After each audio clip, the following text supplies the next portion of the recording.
Well, welcome everyone to Steve Savant's Money, the Name of the Game. I'm your host, Steve Savant, syndicated financial columnist and money color commentator. On today's show, pay your guaranteed bills in retirement with guaranteed income. Part 5 in our series on your retirement reality check with author, speaker, and investment advisor representative, Lindahl Lucas. Welcome to the show, Lindahl. Steve, thank you very much for having me here. I really appreciate it. Well, listen, if you have missed any of our 4 previous segments, you need to watch it in sequence, in my view, and really get the entire drama of everything we're talking about your reality check, about your retirement. And I'm telling you, most people aren't doing that. You need to do it now. Lindahl has 2 books out on Amazon. Well, actually, one is coming out in about 3 or 4 weeks or so. 3 or 4 weeks, yes. Amazon.com, called A Retirement Reality Check. And he's already got one out there called Pros and Cons of Annuities. Pros and Cons of Index Annuities. Oh, index annuities. Okay, thank you for that correction. And so you want to check those out and just to really look at what he has to say about that. And keep in mind, you know, when we're talking with Lindahl, we're looking at things that really matter. These 5 segments are basic mandatory education. If you don't have this under your belt, you're really shorting yourself. And as a consumer, I have to say, this is the end game. We need to know these points that we've talked about. Now, we talked about having a budget in the first segment, but we have to really declare what is really essential spending. What's that definition? That's just going to be what it's going to take for you to live, what your costs are going to be monthly. Right. So your rent. Wait. You said monthly. Well, I'd say monthly or annually, however you want to break it down. Well, that's interesting because I told this guy, I said, hey, you have monthly bills. He says, yeah, I'm living on my bonding interest. I said, but aren't they paying the coupon every 6 months? Every 6 months. And I said, well, how's that going? He goes, well, sometimes it's a crunch. Yeah. Okay, and the dividend on individual stocks, quarterly. Quarterly. So if you have monthly bills like I do, Yes. right, and we're going to have them in retirement, I'm not sure that's the way to pay them. It's not going to be the easiest thing, definitely at all. If somebody has enough money to maybe they have the cash reserve. Sure. Most Americans don't. They don't. All right, so I have to find out, what does it take to live on? My grocery bill, my light bill, my gasoline, my car, the car Just your insurance. essentials, yeah. The essentials, right. Yes. What is that? Now, when let's say we have identified that, and by the way, you say, Steve, I don't even have a budget. Go ahead and ask me for it. I'll send you our budget that you can work with, Steve at lifesizesolutions.com. Happy to do so. Now we have to identify discretionary. Now, there's the essential, and then let's say, a lot of people say, I want to go visit my grandchildren. Yeah. Well, that's not essential, but it's part of your daily bread discretionary spending. It's really what everybody looks for in their retirement. You know what I mean? Because people don't think about the discretionary. When people think about retirement, what are you going to do? I'm going to travel. I'm going to see the grandkids. I'm going to go here. I'm going to go there.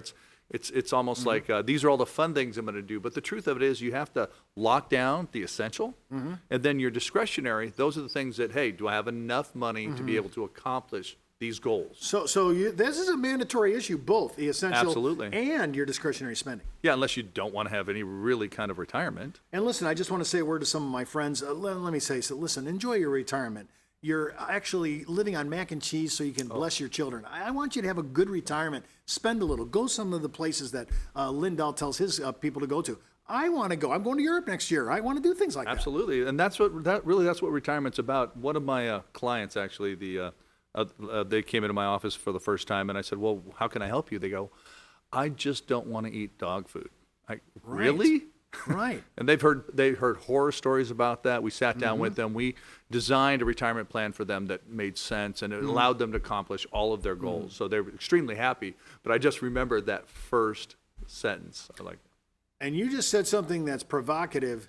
They came with their goals. How many of your clients actually understand what they want to get done here? Not all. Not all, actually. It's surprising, isn't it? I mean, you think by 65 you'd have some kind of golden dream of what it's going to look like, but sometimes they're not coming. They're coming with no expectations. No idea at all. In fact, most Americans will spend more time planning a vacation than they do actually planning for their retirement. Well, that's pretty sad. That is sad. Let's talk a little bit about Medicare now.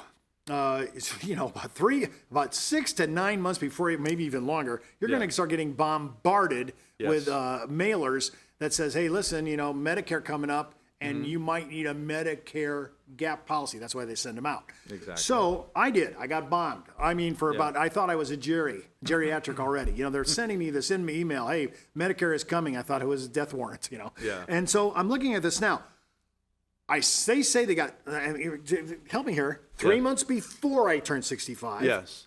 3 months after I turned 65. And the month of. I turned 65. That's when I get to sign up for at least Part A. If I don't have a job, Part B too. I might as well just do it right then and there. Exactly. Okay.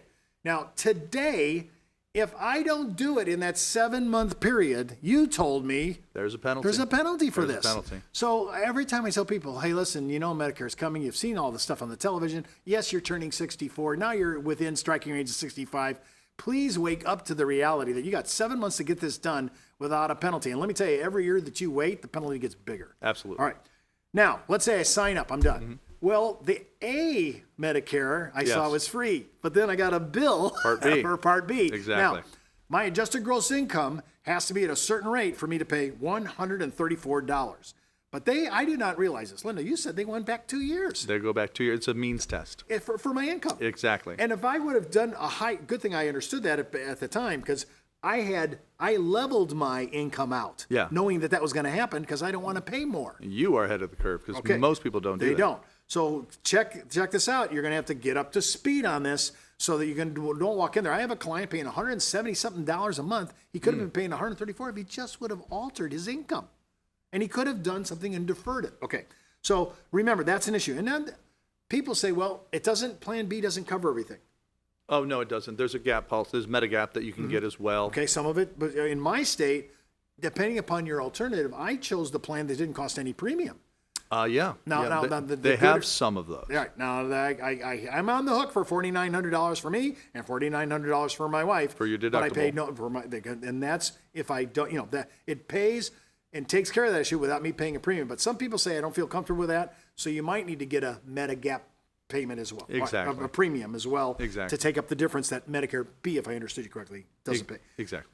What about this drug thing, this continuous coverage issue? I mean, there's another penalty if you don't have it.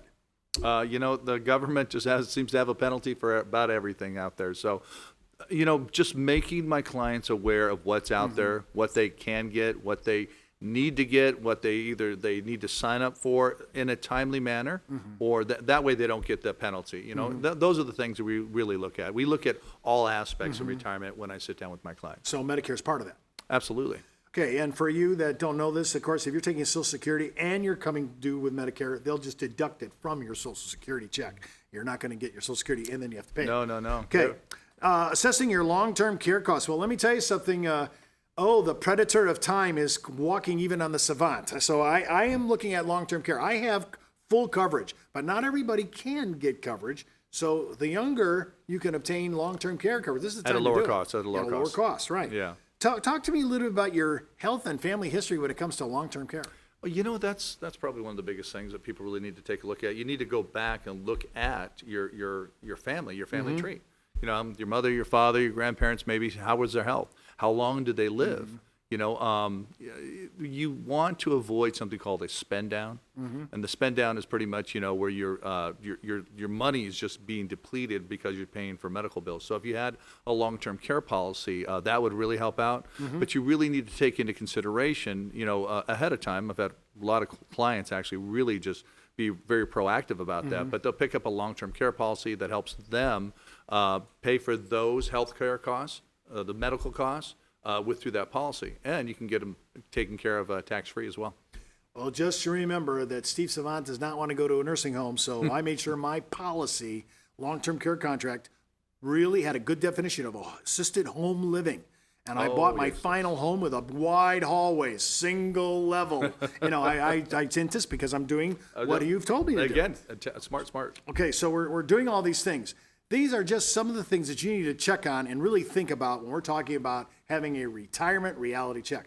I want to thank Lindahl for being on our show and sharing this series on retirement reality check. And keep in mind, before moving forward with any of the ideas on our show, always check with your tax consultant, legal counsel, or your financial advisor.